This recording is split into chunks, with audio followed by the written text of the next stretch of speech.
اللہ اور اس کے محبوب کے تعلق میں کمزور ہو جاتے ہیں، اور معاشرے کی رسوم اور رواج غالب آ جاتے ہیں، برادری کا اسرار غالب آ جاتا ہے، چچاؤں اور ماموں کی خواہشات غالب آ جاتی ہیں۔ کسی کا چچا مصر ہوتا ہے کہ میں نے ڈھول بجانے ہیں، کسی کا ماموں مصر ہوتا ہے کہ میں نے پٹاخے چلانے ہیں، کسی کی ممانی اور چچی اصرار کرنے لگ جاتی ہے کہ ہم نے ڈھولک بجانی ہے۔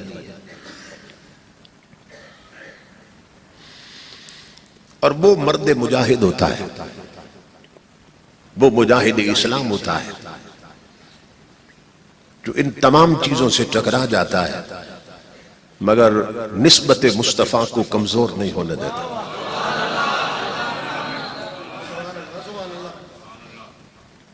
اور وہ اپنے آقا سے یہی عرض کر رہا ہوتا ہے کہ مجھے اس کا غم نہیں ہے کہ بدل گیا زمانہ، میری زندگی ہے تم سے کہیں تو بدل نہ جانا۔ اگر حضور روٹھ گئے اور ساری دنیا راضی ہو گئی تو سمجھو کچھ بھی نہیں بچا۔ اور اللہ کی عزت کی قسم، اگر ساری دنیا ناراض ہو جائے اور صرف حضور راضی ہو جائے تو سمجھو کہ کچھ بھی نہیں گیا۔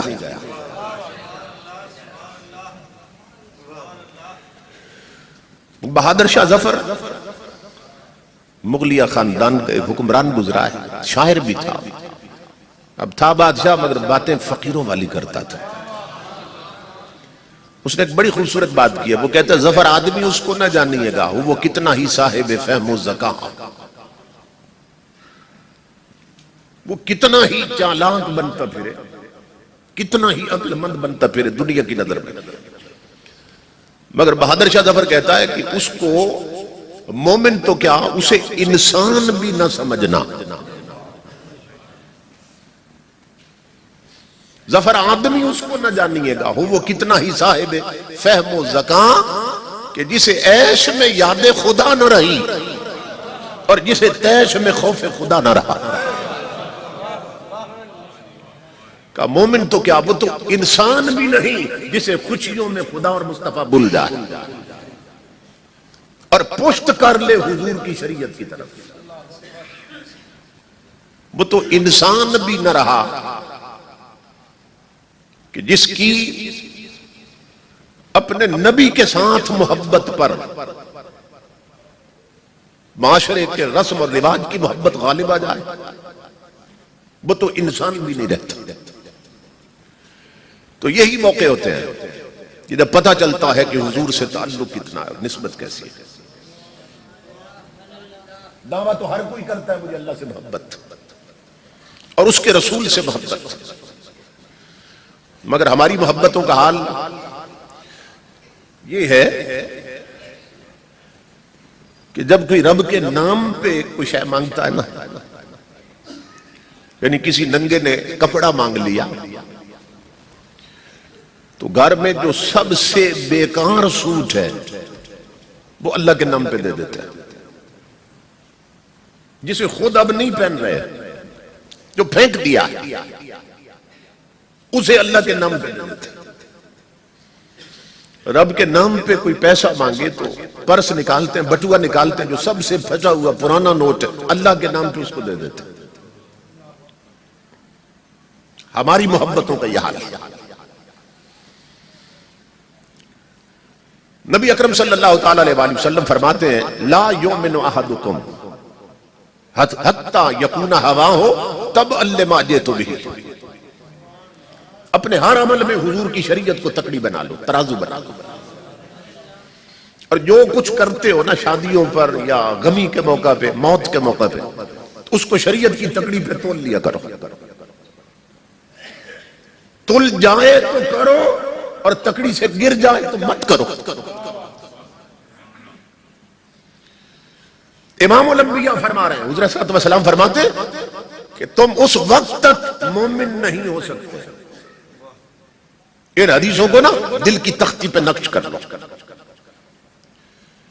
یہ ایک حدیث بھی تکڑی بن گئی قیامت کو تو ہماری قطاریں لگ جائیں گی. میری ماں بیٹھے بیٹیاں بھی غور سے سنیں. امام الانبیاء فرماتے ہیں تم اس وقت تک مومن نہیں ہو سکتے. کب تک؟ حتی یکون ہواؤ تبعا لما جئت بہ، کہ جب تک تمہاری طبیعت میری شریعت کے تابع نہ ہو جائے.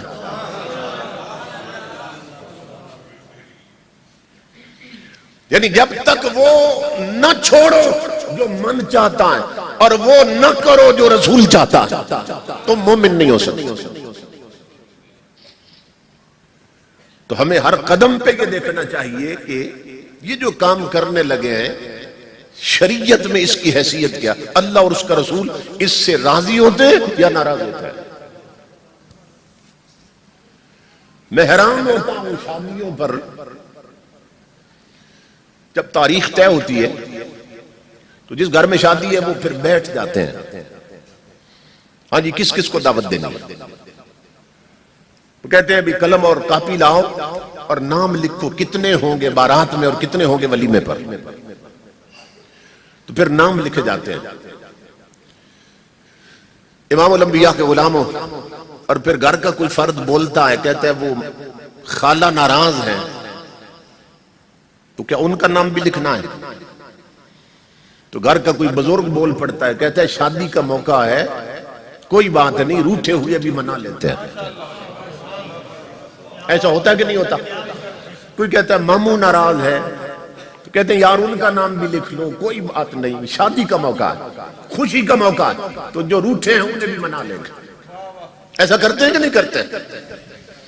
تو امام الانبیاء کے غلاموں کیا ہماری اکثریت نے کبھی یہ سوچا کہ شادی کے موقع پر ماموں ناراض تھا اسے تو نے راضی کر لیا، خالہ ناراض تھی اسے راضی کر لیا، اور نادان اور بد نصیب انسان اور جو رسول راضی تھا تو نے شادی ایسے کی اسے ناراض کر دیا.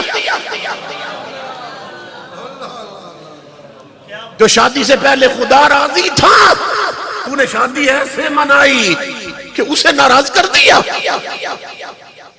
سب سے پہلے جن کا نام لکھنا چاہیے اللہ اور اس کے رسول کا نام لکھنا چاہیے اور سوچنا چاہیے تھا یہ کہیں ناراض تو نہیں ہے.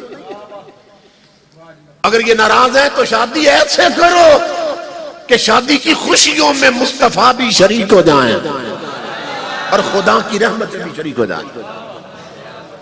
لیکن ان کا کبھی خیال آیا؟ ہر کوئی وہ مشورہ دیتا ہے کہ جس سے رب اور رسول ناراض ہوتے ہیں. ناراض ہوتے ہیں. عورتوں کو کہہ دو نا بھائی شادی پہ ڈھولک نہیں بجے گی اور گانے نہیں چلیں گے، صرف حضور کے ذکر کی محفل ہوگی یا درس قرآن ہوگا یا درس حدیث ہوگا اور قبلہ پیر صاحب تشریف لائیں گے، علماء آئیں گے، قرآن اور حدیث سنائیں گے. تو بعض عورتیں فوراً پکار اٹھتی ہیں یہ شادی نہ ہوئی ہے تو پھر ماتم ہو گیا، یہ شادی نہ ہوئی ہے تو مرنا ہو گیا. یعنی عورتیں شریعت کے بارے میں اتنی بے حس اور جاہل ہو چکی ہیں کہ ان بد نصیبوں نے سمجھا ہے کہ کلمے کا تعلق صرف مرنے کے ساتھ اور ذکر کی محفلوں کا تعلق صرف مرنے کے ساتھ اور دین مصطفیٰ کا تعلق صرف مرنے کے ساتھ ہے. شریعت کا تعلق تیرے جینے کے ساتھ کوئی نہیں، تیری خوشیوں کے ساتھ شریعت کا تعلق نہیں ہے. کیا تیری شادی کے ساتھ مصطفیٰ کی شریعت کا تعلق نہیں ہے؟ جبکہ شادی اس وقت تک ہو ہی نہیں سکتی کہ جب تک حضور کی سنت پوری نہ کی جائے. اور وہ کیا ہے؟ النکاح من سنتی. امام الانبیاء فرماتے ہیں نکاح میری سنت ہے، نکاح میری سنت. تو جب تک نکاح نہ پڑھو تو دونوں ایک دوسرے کے لیے حلال ہوتے ہیں. تو یہ سنت ہے حضور صلی اللہ علیہ وسلم. تو کم از کم اس سنت کا حیا کیا ہوتا، اس سنت کا حیا کیا کہ جس نبی کی ایک سنت نے تیرے لیے ایک لڑکی ہمیشہ کے لیے حلال کر دی، اور لڑکی کے لیے ایک خامد ہمیشہ کے لیے حلال کر دیا۔ اور نادان کچھ حیا کر، اور جس نبی کی ادا نے تیرے لیے لڑکی حلال کر دی، اس نبی نے جو چیزیں حرام کی تھی تو نے ساری وہ بجا دی، اور اسی شادی پہ وہ اختیار کر لی کہ جس کے سبب سے تیرے لیے لڑکی حلال ہوئی تھی اور تو لڑکی کے لیے حلال ہوا تھا۔ اس نبی کی سنت کا اتنا حیا تو کیا ہوتا کہ وہ چیزیں جو امام الانبیاء نے حرام کر دی تھی اور منع کر دی تھی، تو نے ہر چاہے اس کو شادی پہ جپا مار لیا، اور کوئی شے نہ چھوڑی، کوئی ایسی شے نہ چھوڑی کہ جو معاشرے میں مسلط تھی اور ہمارے رسم اور رواج بن چکے تھے، اور تو نے پشت کر لی حضرت صلی اللہ علیہ وسلم کی شریعت کی طرف۔ اللہ اکبر۔ اس دور میں اگر آپ سروے رپورٹ پڑھیں، یہ آئلی زندگی کے حوالے سے پوری دنیا میں سروے رپورٹ پڑھیں عالم اسلام میں، تو سب سے زیادہ طلاق واقع ہو رہی ہے اور گھر اجڑ رہے ہیں۔ اس دور میں سب سے زیادہ طلاق ہو رہی ہے۔ مہینہ 6 مہینے نہیں گزرتے خامن طلاق دے دیتا ہے، یا بیوی عدالت پہنچ کے خلا مانگ رہی ہوتی، گھر اجڑ جاتے۔ آپس میں بنتی کیوں نہیں ہے؟ دلوں میں محبت کیوں پیدا نہیں ہوتی؟ اس کا ایک سبب اور بہت سے اسباب حضرت صلی اللہ علیہ وسلم نے بیان کیا۔ امام الانبیاء فرماتے ہیں الغناء ينبت النفاق فی القلب کما ينبت الماء الزرع۔ حضور فرماتے ہیں یہ جو گانے ہیں نا، گانے یہ نغمے اور گیت، یہ دلوں میں اس طرح کھوٹ اور منافقت پیدا کرتے ہیں جس طرح پانی سے کھیتی اگتی ہے۔ یہ جو گانے ہیں، اور امام الانبیاء فرماتے ہیں لئن یمتلع، حضرت صلی اللہ علیہ وسلم فرماتے ہیں کہ کسی شخص کا جوف رجل قیحن، حضرت صلی اللہ علیہ وسلم فرماتے ہیں کہ اگر کسی کو گانے یاد ہوں، گانے گندے شعر یاد ہوں، تو آقا فرماتے ہیں اس سے بہتر ہے کہ اس کا پورا سینہ پیپ سے بھر جائے۔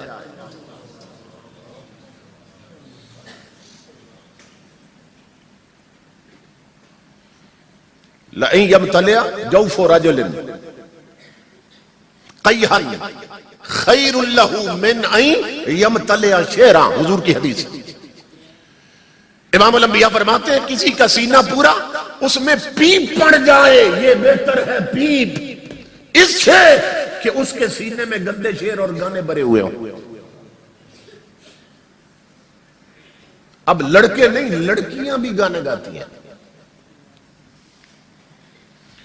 اور صورتحال بڑے گھروں میں یہ ہو چکی ہے، بڑے گھروں میں جہاں 2 ڈشیں لگی ہیں اور گھروں میں کیبل کے کنیکشن ہیں اور مسلح لپیٹ کے کونوں میں پھینک رکھے ہیں اور قرآن الماریوں میں بند پڑے ہیں، اور پیسے کی ریل پیل نے عورتوں کو بے حیائی میں آزادی دے رکھی ہے، اور گھر میں کوئی فیشن ایسا نہیں جو نہ اپنایا گیا۔ تو ان گھروں کا حال یہ ہے، وہ کہتی ہیں ڈیک لگانے کی ضرورت نہیں، ہمیں خود ڈھولکی لگا دو، ہم شادی سے 10 دن پہلے ڈھولکی پہ خود ہر گانا گائیں گی، اور گانے گائے جا رہے ہیں۔ امام الانبیاء فرماتے ہیں تمہارے سینے پیپ سے بھر جائیں، میرا کلمہ پڑھنے والوں اور کلمہ پڑھنے والی ہو، یہ اس سے بہتر ہے کہ ان کے اندر گانے بھرے ہوں اور گندے شعر یاد کیوں تم نے۔ تو ہماری میجارٹی اور اکثریت کس راستے پہ چل رہی ہے؟ امام الانبیاء کی حدیث پاک ہے، امام الانبیاء فرماتے ہیں قیامت کا دن ہوگا، قیامت کا دن ہوگا۔ یہ میری ماں بہنوں بیٹیوں سنو غور سے،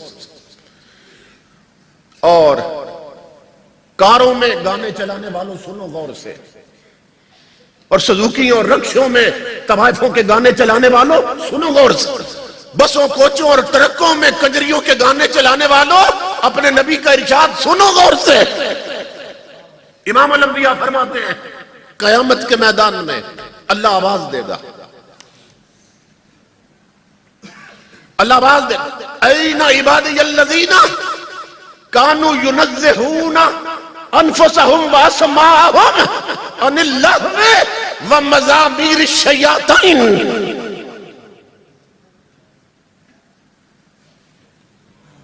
سورج شمع نیزے پہ ہے، زمین تانبے کی طرح تپ رہی ہے۔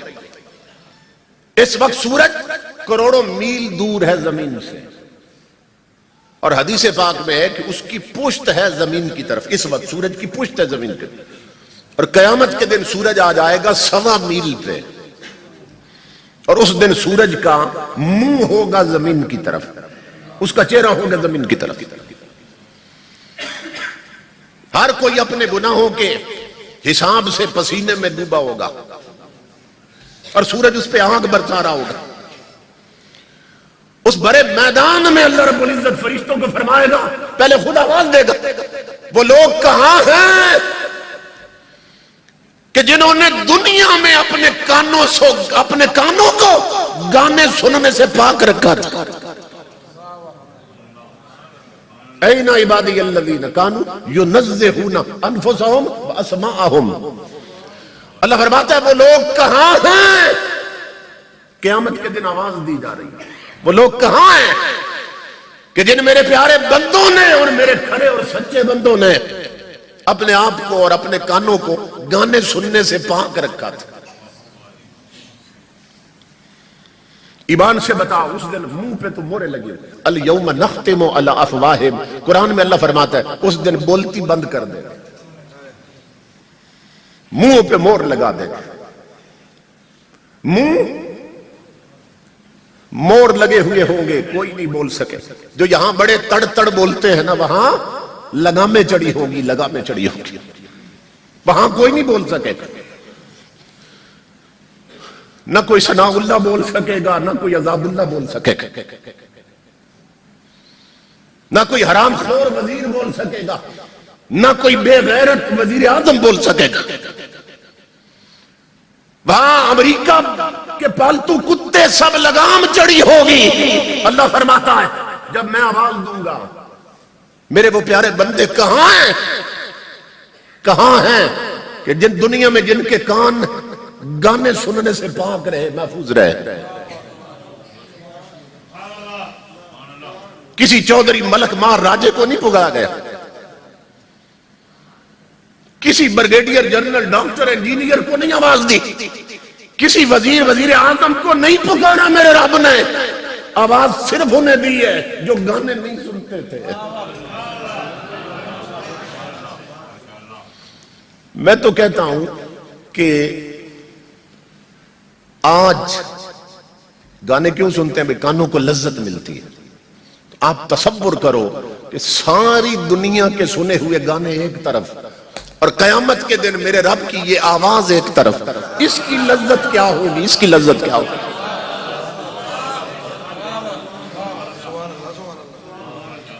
کانوں میں رس نہیں گھل جائے گی؟ جب رب آواز دے گا، او میرے پیارے بندو، یہ نہیں کہا بندو، یہ نہیں کہا او میرے بندو، اور دنیا میں گانے نہ سننے والوں تم کہاں ہو؟ ایمان سے بتائیں، خود ہی تو اٹھا کے قبروں سے میدان محشر میں لایا، اسے نہیں پتا کہاں ہے، اسے نہیں معلوم کہ کہاں ہے، اسے نہیں معلوم کہاں ہے، بھئی خود ہی تو میدان قیامت میں لایا۔ آواز دے کے پوچھ کیوں رہا ہے؟ پوچھ کیوں رہا ہے؟ فرمایا اس لیے پوچھ رہا ہوں کہ آج ساری دنیا اکٹھی ہے، تم بولو تو میں تمہاری عظمت کا اعلان کر سکوں۔ آج میں تمہاری عظمت کا اعلان کرنے لگا، آج تمہاری شان کا ڈنکا بجانے لگا ہوں میرے بندو۔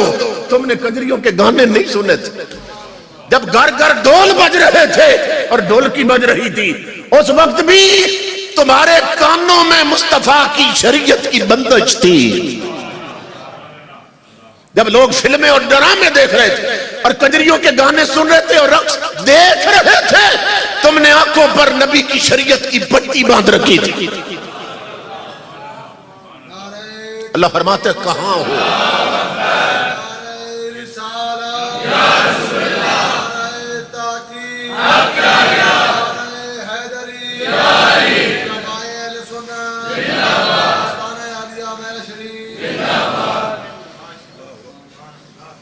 اس لیے خود آواز دے رہا ہے تم کہاں ہو؟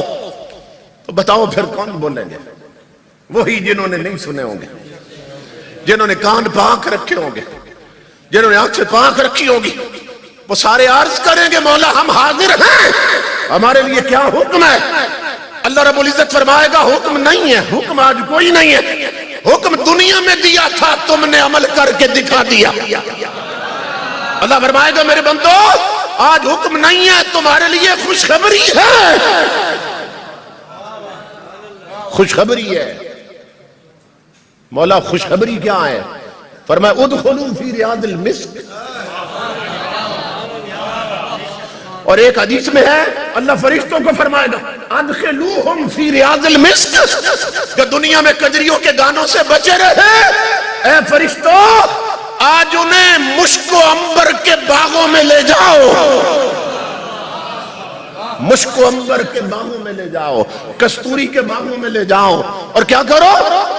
فَأَسْمِعُوهُمْ حَمْدِي وَثَنَائِي، دنیا میں جنہوں نے کجریوں کے گانے نہیں سنے تھے، اے جبرائیل امین اور میرے نوری فرشتوں انہیں کستوری کے باغوں میں لے جاؤ اور اپنی نوری زبان سے انہیں میری حمدیں سناؤ اور میری نعتیں سناؤ۔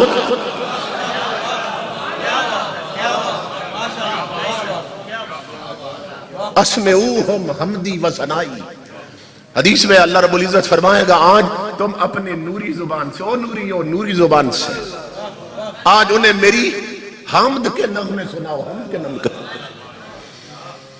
اور امام الانبیاء کے غلاموں جب فرشتے سنا چکیں گے، اب یہ اور حدیث جوڑ رہا ہوں ساتھ، یہ حدیث ختم ہو گئی، ایک اور حدیث میں تفصیل آئی ہے، پھر اللہ رب العزت فرمائے گا فرشتوں گانے سنا چکے ہیں میری حمد کے نغمے سنا چکے، ورز کہہ لیں گے مولا ہم نے سنا دیے۔ اللہ رب العزت فرمائے گا اب میرے حبیب کو بلاؤ، اللہ فرمائے گا میرے کملی والے کو بلاؤ، امام الانبیاء کا نوری تخت آ جائے گا، عرض کریں گے مولا میرے لیے کیا حکم ہے؟ اللہ فرمائے گا میرے حبیب تیرے وہ کھڑے امتی اکٹھے کر لیے میں نے جو تیری خاطر گانے نہیں سنتے تھے، میوزک نہیں سنتے تھے، کیونکہ تو نے منع کیا تھا میرے حبیب، انہوں نے کان بچا رکھے تھے، انہیں فرشتے سنا چکے، اے مدینے والے اب انہیں تو کچھ سنا۔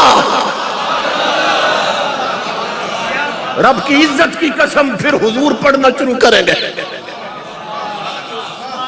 بتاؤ ان کانوں کی کیا قیمت لگنے والی ہے، ان کانوں کی کیا قیمت لگنے والی ہے، اور گانے نہ سننے والوں کبھی نوری نغمے سنائیں گے خدا کی حمد کے، اور پھر جب کملی والا سنائے گا لذت کا حال کیا ہوگا۔ حدیث میں ہے 5 صدیوں کے لیے لوگ مستی میں چلے جائیں گے جب محمد عربی کی زبان سے سنیں گے، 5 صدیوں کے لیے، اور وہ ایسا نہیں سنیں گے امام الانبیاء کے علماء کہ صرف مصطفیٰ کی آواز آئے گی، اللہ فرمائے گا نہیں، کان یار کی آواز سنتے جائیں، آنکھیں یار کا دیدار کرتی جائیں،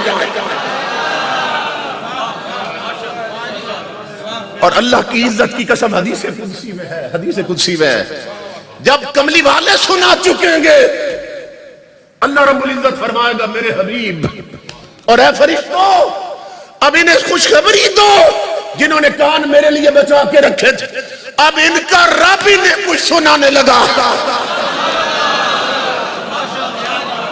یہ 3 درجے ہیں حدیث میں، پہلے فرشتے سنائیں گے، پھر مصطفیٰ سنائیں گے، پھر مصطفیٰ کا خدا سنائے گا۔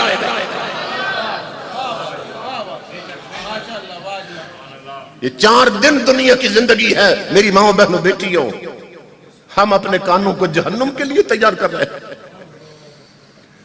امام الانبیاء نے فرمایا من جلس الی قینۃ یسمع منها، من جلس الی قینۃ یسمع منها صب فی اذنہ العنق یوم القیامہ، میرے آقا فرماتے ہیں جس نے دنیا میں کسی گانے والی کا گانا سنا، اس کے اڈے پہ جا کے سنا، یا اسے شادی پہ منگا کے سنا، یا اس کی سی ڈی چلا کے سنا، یا اس کی کیسٹ لگا کے سنا، امام الانبیاء فرماتے ہیں قیامت کے دن جہنم کی آگ میں سیسا پگھلا کر اس کے دونوں کان بھر دیے جائیں گے۔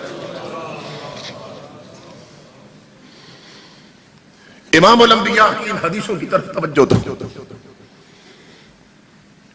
آج یورپ کا کلچر دیکھ کر، ہندوؤں کا کلچر، ان کی فلمیں دیکھ کر انڈیا کی مسلمانوں کے گھروں میں وہ آگ لگی ہے کہ شادی ابھی مہینہ بعد ہوتی ہے اور مہینہ پہلے ڈیک لگ جاتے اور کجریوں کے گانے چلتے چلتے، اور جوان بیٹیاں جو شادی قریب آتی ہے اس گھر کی، اس فیملی کی، خاندان کی جوان لڑکیاں، وہ کیا کرتی ہیں؟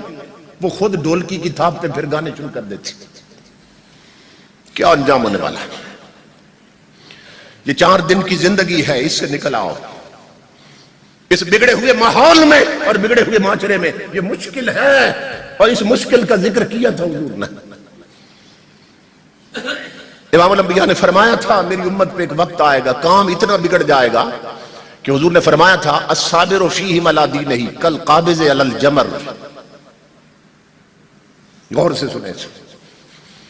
کئی جب شریعت کے راستے پہ چلتے ہیں نا، کہتے ہیں جی بڑی مشکل آ گئی، بڑی مشکل آ گئی، ماموں نہیں مان رہے، چچیاں نہیں مان رہی، ممانیاں نہیں مان رہی، ساس نہیں مان رہی، وہ نہیں مان رہے، تو بڑی ٹکر پیدا ہو جاتی ہے پورے خاندان سے، ایک حضور کا غلام ایک طرف، پوری برادری ایک طرف۔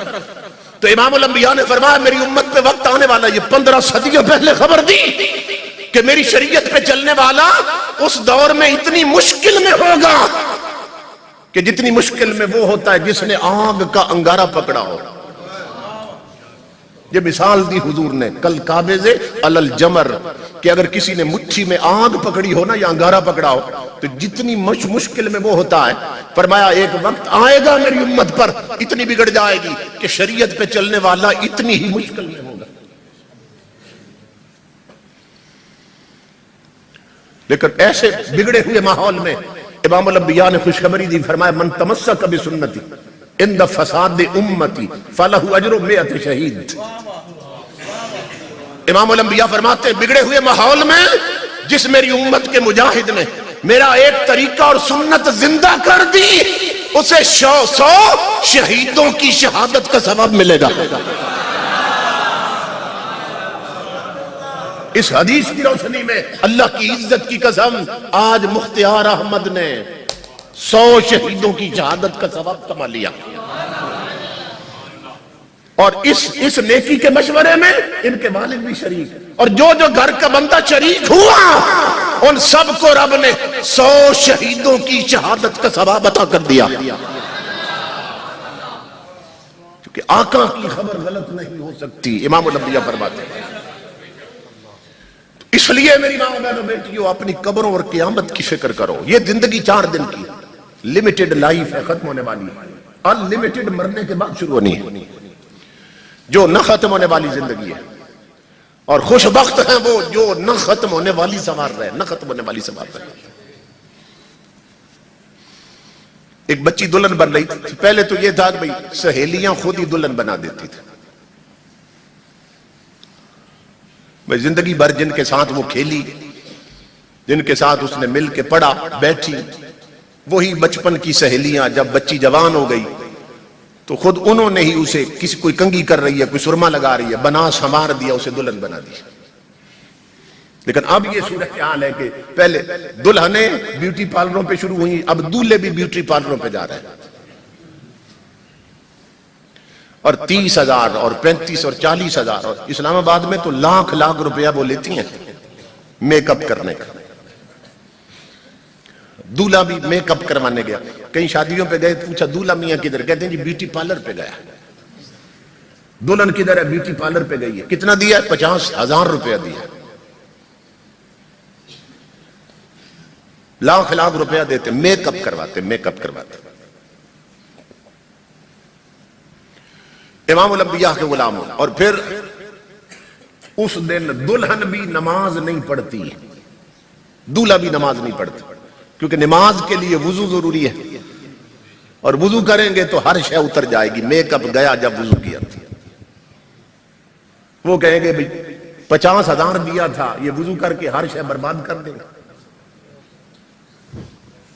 دولہا بھی نماز نہیں پڑھ رہا بلکہ بالوں پہ نا ڈرائی کرواتے ہیں تو وہ وضو نہیں کرتا, ٹوپی سر پہ رکھنی پڑے گی نماز پڑھی تو, اور وضو نہیں کر رہا کہ کہیں میرے بالوں کا سٹائل خراب نہ ہو جائے.